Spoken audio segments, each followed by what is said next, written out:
Hi friends, welcome back to Erode to America.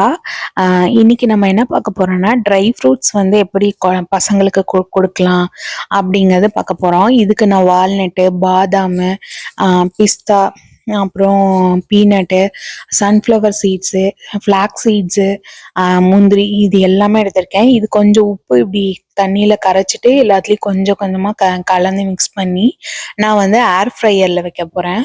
நீங்கள் ஏர் fryer இல்லைன்னா வடச்சட்டியிலே வறுத்துக்கோங்க. நான் 450ல் ஒரு 15 நிமிட்ஸ் வைக்கிறேன் எல்லாமே. வால்நட் மட்டும் கொஞ்சம் உப்பு கம்மியாகவே போட்டுக்கோங்க. உப்பு தண்ணி கொஞ்சம் கம்மியாக ஊற்றிக்கோங்க. எல்லாத்தையுமே நான் இந்த மாதிரி உப்பு தண்ணி ஊற்றி நான் வந்து ஏர் ஃப்ரையரில் வந்து 15 நிமிட்ஸில் ஒரு 10 நிமிஷம் அந்த மாதிரி எடுத்து நான் எல்லாமே இது பண்ணிக்கிறேன், ரோஸ்டட் பண்ணிக்கிறேன். நீங்கள் இந்த மாதிரி ரோஸ்டட் பண்ணி வச்சுட்டு இப்படி இப்போ கொடுத்தா பசங்க ஈஸியாக எடுத்து சாப்பிடுவாங்க.